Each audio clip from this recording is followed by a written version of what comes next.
Next up, we have Captain America. Now, for you big Captain America fans, you're gonna maybe get a little disappointed because you're gonna be like, "Wait, that's all you're gonna say about Captain America?" Captain America is gonna come back around in these notes when I get into the 1960s, but I need to mention him here because this is where he first debuted. Realize that I'm talking about the era of the late 1930s, early 1940s. If you know your history, you know that's World War II. And before the United States actually got involved in the war, when we were officially in the war after the bombing of Pearl Harbor, and we declared war on Japan, and then Japan's allies, Germany and Italy, declared war on us, a lot of Americans saw Adolf Hitler as a serious threat, and especially a lot of Jewish Americans. And two of these Jewish Americans were Joe Simon and Jack Kirby. And they saw Hitler for the threat that he was, and they kind of started with him, and they thought, okay, we have the ultimate bad guy. Who would be the guy to fight him? And they created Captain America. And in the very first appearance, and if you saw the Captain America, the first Avenger movie, it paid tribute to this. You see it features Captain America punching out Adolf Hitler. Now, for us now, we look at that, it's like, yeah, well, obviously Hitler's the bad guy. This was a little bit controversial. A lot of Americans felt that we should stay out of that war. We were already in the First World War, and there wasn't that much to show for that, so why we want to get dragged into another European war? And there were, as much as we don't like to talk about it, there were American Nazis. There are still American Nazis now, unfortunately. But there certainly were some then, and they even had huge rallies, in New York. So I'm not talking about some middle of nowhere podunk town, but, New York City, there was a rally. And an interesting story, and I don't know all the details of it, but there were some members of the American Nazi Party who showed up to the offices where they made Captain America comics, which was, back then it was called Timely Comics, so it was before they called it Marvel. And they showed up, and essentially they wanted to stop this. It was like, how dare you insult this great man, Adolf Hitler? And they were hoping to intimidate the creators of Captain America into no longer, making Captain America comics where Hitler, made more than a couple appearances as the villain. However, here's the thing, especially with Jack Kirby. Jack Kirby, he was Jewish, son of immigrants, grew up in a very poor, rough neighborhood. He used to tell stories about how he would deliberately get on the subway and go to strange neighborhoods because he knew he'd get jumped, and therefore he would learn how to fight, and that would make him tougher so he could take on the people in his neighborhood who would attack him. Later, he joined in the military, so he's a veteran as well, served in World War II. My point is, you don't mess around with Jack Kirby. So these American Nazis, they tried to intimidate Jack, and he intimidated them right back and sent them packing. So, Captain America, Jack Kirby basically is him, as far as I'm concerned. That's how an American hero does it. Kick the Nazis out. Anyway, Captain America, if you've seen the movie, the story is essentially the same thing. You've got weak, thin, sickly Steve Rogers. They give him this special serum and experiment, and they make him big and strong.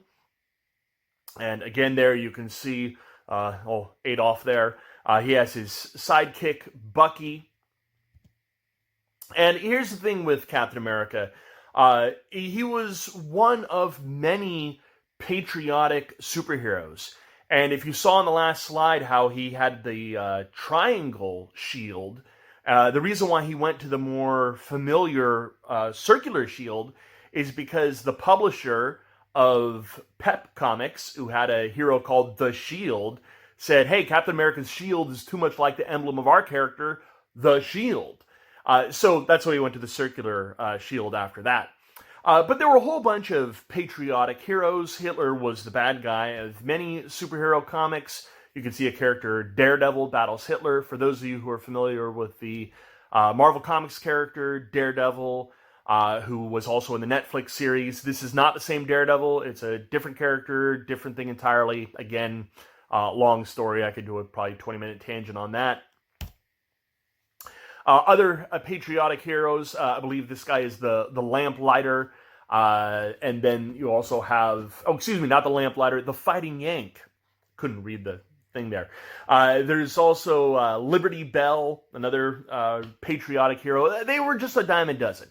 I focus more on Captain America because he's probably the one that you've heard of. Unless you're a diehard comics fan or comics historian, you probably aren't familiar with these other characters.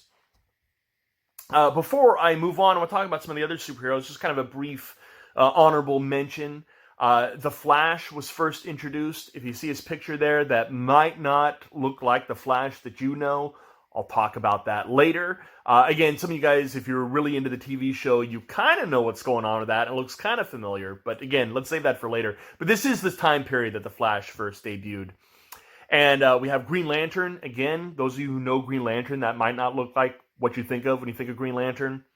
Save all that for later, but I want to at least mention these guys because you've probably at least heard those names. The Human Torch. You might be familiar with the Human Torch from the Fantastic Four.